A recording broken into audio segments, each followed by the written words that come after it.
Hi, I'm Bersercules, the Berserk Herc, and today I'll be reviewing Superman's Girlfriend Lois Lane number 6, Story 1, from January 1959, called The Amazing Superman Jr. And in this issue, Lois Lane will be traveling 50 years into the future, to the year 2009. Wait, what? 2009? Okay, so she'll be traveling to the future of 8 years ago? I remember way back then in their distant future. Here's a picture of me back then in the future past of 2009, when I started my reviews. So futuristic. So what's in store for Lois in the future of 8 years ago? What great technological wonders are there going to be back then in her future? Who of her old friends will she meet in the long ago future past of 2009? Oh hey, it's Robin. He hasn't changed. His clothing. Holy baldness, Batman. He's balder than I am. Wow. I guess they still haven't cured baldness in 2009. Oh wait, I knew that. Damn. Though it's good to know Robin kept his clothing style. Fuck all the fashions of the 2000s. Red vests with green sleeves and a green thong is where it's at. Thongs on men never go out of style. Especially old balding men. And I could have made a joke here and had myself in a thong, but I didn't. You're welcome. How would you like to travel into the future and see what all your friends will look like 50 years from now while you don't age a day? Sounds kinda lame. You'd have to either make new friends or get used to changing old people's diapers. Impossible? Considering Superman does it all the time in these old comics? No, it's not impossible. Maybe boring and lame, but not impossible. Well, it happened to pretty reporter Lois Lane, and wait till you see how she takes it. Of course, it's all a hoax of Superman's. Wait, what? It's all a hoax? What the fuck? So she doesn't go into the future? Then why the hell are you setting all this up? Jeepers. I guess my jokes at the beginning of this review are as useless and pointless as this splash page is. Anyway, but then even the Man of Steel himself is baffled when the joke becomes incredibly real and Lois Lane meets the Amazing Superman Jr. Oh, okay, so now the big twist ending is going to be who the hell is pretending to be Superman Jr. Okay. Or do you want to spoil that too, splash page? So let's just start the story at the beginning, which is at the bottom of page 1. Fucking awesome. So the story starts off as Lois is trying to get the inside scoop on the inside of a rocket ship that will be able to go light speed. My theory is, anyone who takes off in it won't age, and will be able to spend 100 years in space without getting any older. Your theory? Really? Cool! I didn't know Albert Einstein was a scrawny hick in a fedora. The things they don't teach you in school. Anyway, so after being denied entry to the rocket ship, Lois uses her female wiles to get on board by feigning fainting due to too much sun. And because the rocket ship is the only shade around, the two men proceed to either carry her up some stairs, or a lot of stairs, and put her in the rocket ship, right in the control room, right next to the start lever, which is really easy to switch on. And then both leave, because their work here is done. Rocket scientists aren't known for their intelligence, are they? And then when Lois stops her facade and gets up, she accidentally bumps the start switch and the rocket ship blasts off for space. And no, this isn't part of Superman's hoax. This actually just happens. It's like a comedy of errors, without the comedy.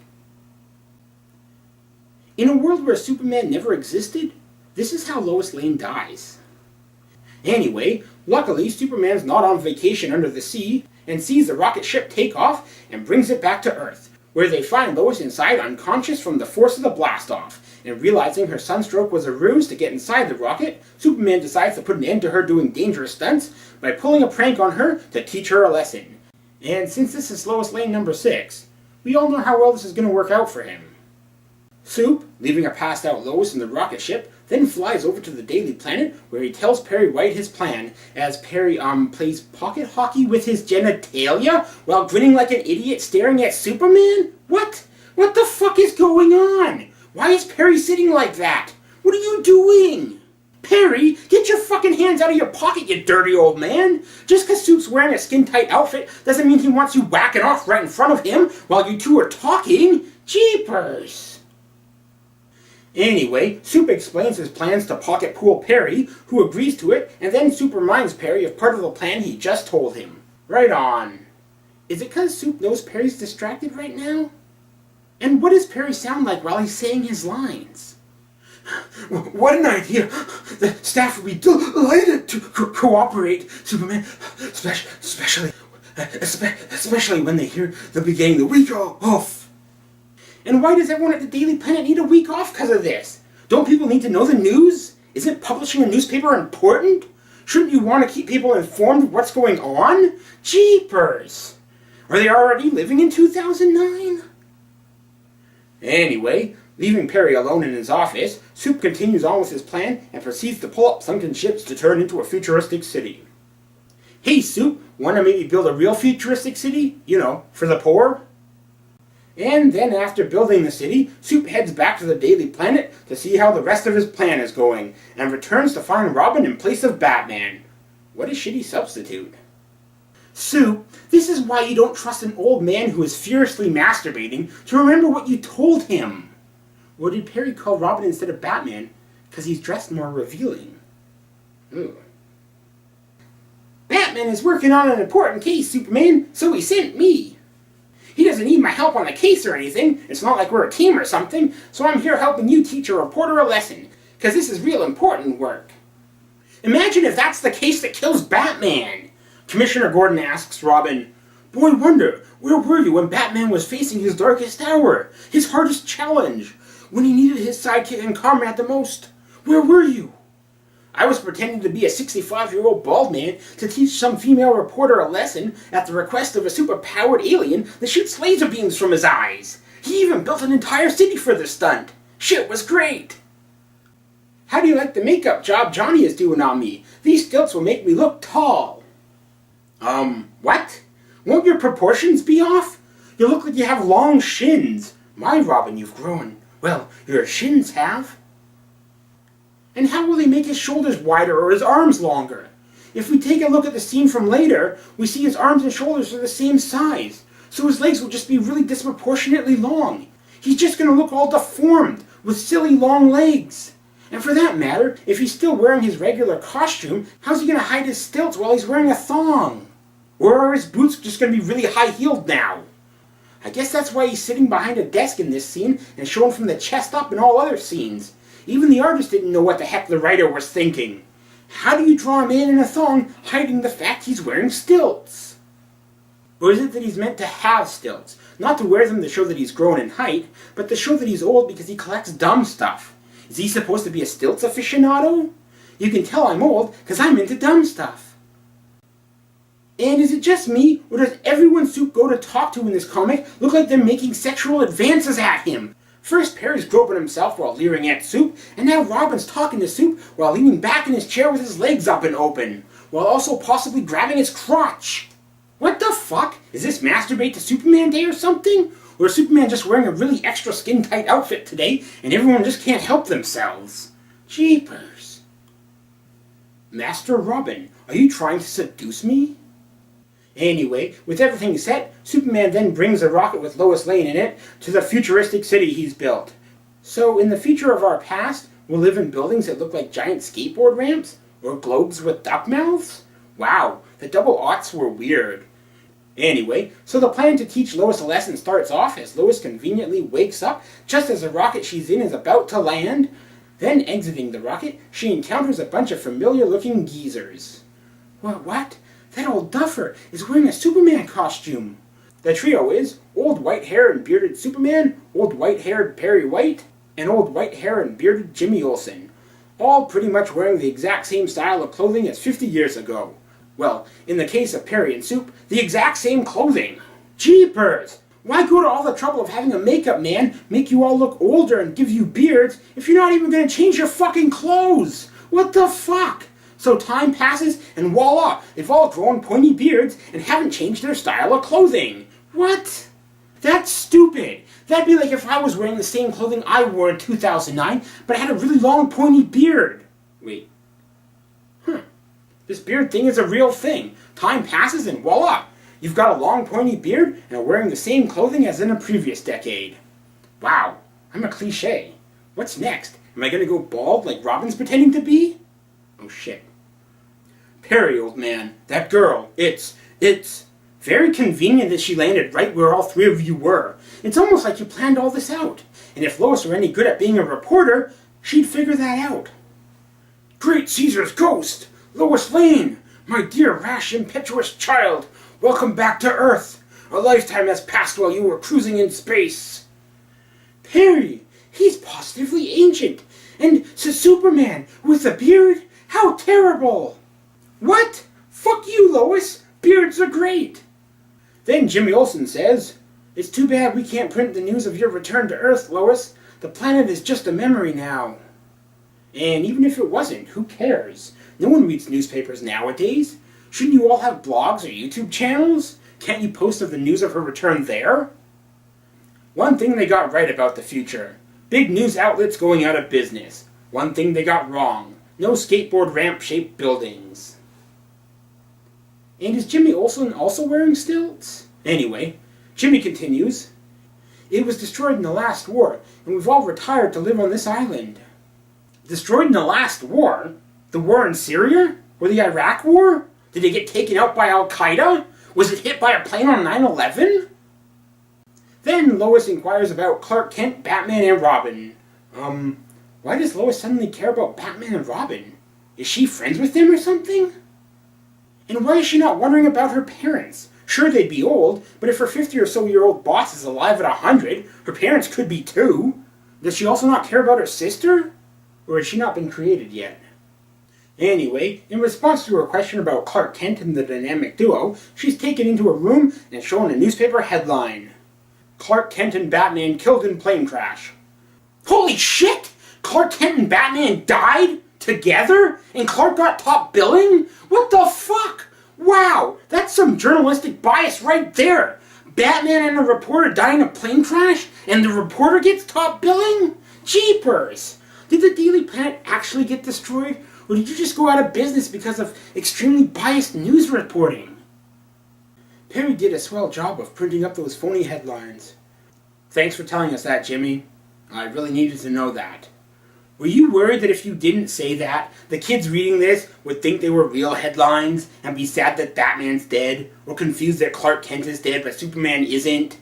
How dumb do you think the kids reading this comic are? Anyway, our age trio continue to show our young heroine around their futuristic giant island city for elderly people, and we preserve this whole section of the museum in your memory. We even let it collect cobwebs. You always like cobwebs, right? I like how there are no stories she wrote on the wall. They're all just stories of her disappearance. It's almost like her biggest accomplishment was accidentally getting shot into space. And then, later in another building, Lois meets up with Robin, the adult wonder, who tells her he gave up crime fighting for crime writing after Batman's death. I'm sure that's what Batman would have wanted. Robin, I'm dying! Please, when I'm dead, don't carry on my tradition of crime fighting and fight crime in my name. My legacy must die with me. Become a writer. The world needs more writers. Or I guess technically it would have been, Robin, I gotta go now and catch a plane with reporter Clark Kent, but just in case I die, please remember, I don't want you to carry on in my memory and fight crime in my name. My legacy must die with me. Become a writer. The world needs more writers. And then Robin the Bald Wonder tells Lois his fake secret identity. I'm Fred Ashley, someone you never met. Thanks, Robin. Very important stuff. I wonder why you'd think she'd need to know that. Then, suddenly, Superman dashes from the room and... what? Superman suddenly dashes from the room he wasn't in to go outside, and Lois is already there with Jimmy? If it was so suddenly, how did Lois get there first? Like, before there was anything to react to? How does time and space work? Anyway, Superman detects trouble with his super hearing aid and flies off to save the day with his ankle rockets. Wow, they're really going all out to teach Lois a lesson. Anyway, now with Super Geezer gone, Lois finds out from Jimmy that Superman got married and has a super son, which causes Lois to get sad and start to cry. And with her makeup a mess, she tells Jimmy and Perry she needs to go get her purse from the rocket ship. And then in the rocket ship, as Lois fixes her makeup, Perry talks to Robin as we wonder how Jimmy turned into Robin. What the fuck? Is Jimmy Olsen Robin's secret identity? We haven't seen them both together in this comic. Huh. And wow, those are some shitty stilts. Worst stilts ever. Did anyone working on this comic even know what stilts were? In the future, stilts make you look short. She's learned her lesson now. We'll tell her tomorrow. What? Tell her tomorrow? Why wait? Just tell her now. Do you guys not have anything better to do? How useless are newspaper men and superheroes? Wow, it really is 2009. This is like the most elaborate prank ever. Isn't this just like a huge fucking waste of time? Jeepers! Anyway, so they realize Lois has learned her lesson, and then they, leave the rocket ship, eat dinner, make up tons of fake Earth history to tell Lois over dinner, set up a bed for her, get her pajamas and toiletries, all go to sleep in their fake rooms, then wake up the next morning, get dressed, put back on all their fake makeup, beards and bald wigs, eat breakfast together, answer more questions Lois would have of the present day, then go outside and... The next day, as Superman prepares to tell Lois of the hoax, Superman Jr. shows up and enthralls Lois as a baffled Superman Sr. wonders who the heck he is and uses his X-ray vision to see if he's a robot. My X-ray vision reveals he's not a robot, but who can he be? So Soup, you can tell he's not made of metal? Can you also tell if he's made of something else, like wood? Can you see his organs? Are they all in the right places? Does his anatomy line up? Is his heart in the right spot? Is his crotch? His knee joints? Are you able to see his bones with your X-ray vision? Seriously, like, you'd be able to tell if he was a short guy wearing stilts, right? You'd be able to see his organs in the wrong spots and wooden stilts for legs, right? If this is Robin wearing stilts and you can't see it, I think this officially makes you retarded. Anyway, Soup then tests Superman Jr. by asking him to do dumb stunts to impress Lois, causing Superman Jr. to rip up trees and rub them together to make fire, and then at the request of Superman to stomp out the fire, which he ends up doing using his hands. All while Lois fawns all over him. Fucking action-packed adventure right here, folks.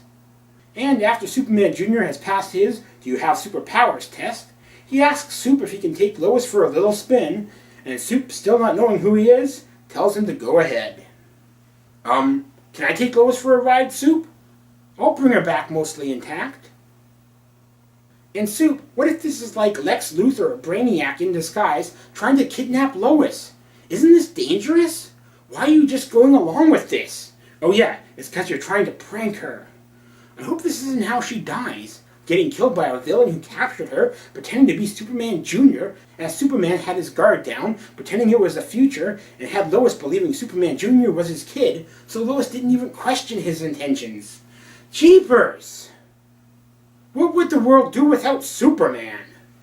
So Superman Jr. takes Lois for a spin, and then, sometime afterward, in front of Super Geezer, Superman Jr. shows off his love of Lois in true super fashion, as Lois admits she loves him more than his dad. And when the day ends...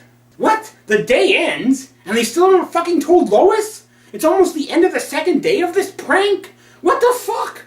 Silliest waste of time ever. And what have Jimmy, Robin, and Perry been doing all day? Is Robin just typing away at his desk in a bald wig? Is Jimmy combing his white beard all day? Is Perry on the phone with his wife, telling her he's gonna be gone a whole nother day? What the fuck? So anyway, Superman Jr. comes to propose to Lois with a giant birthday cake to help her celebrate her last 50 birthdays. Dad, I'm gonna propose to the prettiest little 75-year-old girl this world has ever known. Since she hasn't had a real birthday for 50 years, I super baked her this cake. And as Superman Sr. stares at the giant pink and black cake with giant torch-sized candles, he realizes what's going on. Yeah, looking at a giant black cake with pink frosting always makes me realize important things. Race is real. Anyway, turning to Superman Jr., Superman Sr. unmasks him by blasting off his kneecap. Sounds like a plan. Revealing a peg leg, or better yet, a wooden stilt. Stilts! That means Superman Jr. is Robin, the Boy Wonder. A very disproportionate Boy Wonder? Holy shit! His proportions make no sense! How fucking small are his legs? Or is his crotch in his abs? What the fuck? How are his shoulders that wide if he's that short? How does his anatomy line up? How are his arms that long? Is he wearing his costume in a way that his thong is down around his thighs? At least this comic got that fashion trend correct. What the fuck? He looks all deformed. How was Robin able to bend earlier if his thighs are where his fake waist is? His proportions are all off. His legs must have magically become stumps. I didn't know Robin was Hank Hill's dad. Jeepers! Soup, could you seriously not see his proportions were off, or that he had wooden legs with your x-ray vision? You should have been able to see that his knee joints were where his crotch was supposed to be, and that his hip bone was in his chest. Or did you just not understand human anatomy? And Soup, what if it wasn't Robin in stilts? What if it was Batman? You'd have just took his kneecap off. What the fuck? And Perry and Jimmy, if you were just hanging around the fake city on an island all day, didn't you realize Robin was gone the whole time? Did you guys hang out by yourselves all day avoiding each other?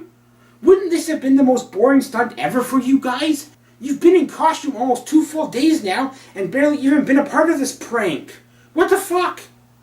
Soup then explains, obviously he always does, that he realized that earlier Superman Jr. wouldn't stomp out the fire with his feet and instead used his hands, which made him think of Robin stilts when he was looking at the giant wooden candles on the super large cake.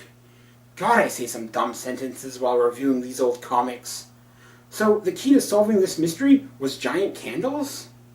It's giant candles, my dear Watson. Anyway, but why didn't Robin's hands get burned? And since when could Robin fly, or have supergiant cake-carrying powers? But how did Robin get superpowers? Yeah, that's a better question. Answer that. So then Robin starts to explain. Soup must be jealous. Superman gave Batman this super serum, which would give him powers for 24 hours. What?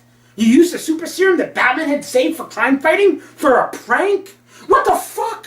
That could have saved people's lives, and you used it for a prank instead? Where are your priorities? Holy shit. If I had a potion that could turn me into a superhero, that's how I'd use it. And why did Robin help Lois prank Superman? Well, Robin explains that Lois snatched a piece of paper from his typewriter that had his fingerprints on it, even though he always seems to wear gloves. Seriously, did the writer of this comic not know what Robin looked like? First, it's how could he effectively wear stilts and a thong to hide his height. Now it's that he somehow doesn't have gloves on while never not having them. The colorist even went as far as to color one glove white in this earlier scene, so it might look like his hand was bare. Jeepers! Anyway, then Lois took Robin to the rocket ship to show him a full fuel gauge, proving that the rocket really didn't travel for 50 years. I'm sure Robin would have taken your word for that part, Lois. You didn't need to take him all the way there and point right at it. Anyway, which she saw and figured out from when she went in there to get her purse in the earlier scene. Wow, all this wouldn't even have happened if she had just been told of the prank when Perry thought she had learned her lesson. Though I'd like to think Lois realized it was a trick in that scene, but in a different way. Those stilts Robin is wearing aren't working for him. And why is he wearing stilts and a thong anyway? Is he trying to wear a disguise? Is he trying to trick me? Is this all a prank? Anyway, and then going back to the room they were in previously, she threatens Robin with matching his fingerprints to a page of prints she thinks might be Robin's secret identity, which she just happens to always keep on her, and which includes 2 unnamed boys. Does she think Batman's ward is a nameless street kid? And wouldn't Robin only be afraid of this list if his name was on it? Isn't him complying with Lois's demands making it obvious he's one of the 4 named kids? Jeepers! Way to go, Bald Wonder! So, with everything explained, the story is over and the comic ends as we see our heroes, who never fight crime, have all changed back to their old selves, or young selves, as Lois berates Superman for his actions, and tells him to donate the futuristic island city to actual old people. And as Superman agrees, Lois hands Perry a new story saying just that she wrote in advance. Write a story, then tell people to do it so it's true? Ah, journalistic integrity. Is Lois the villain of this story? And that's it. It's now the end. And I would have gotten away with it too, if it wasn't for those pesky giant candles.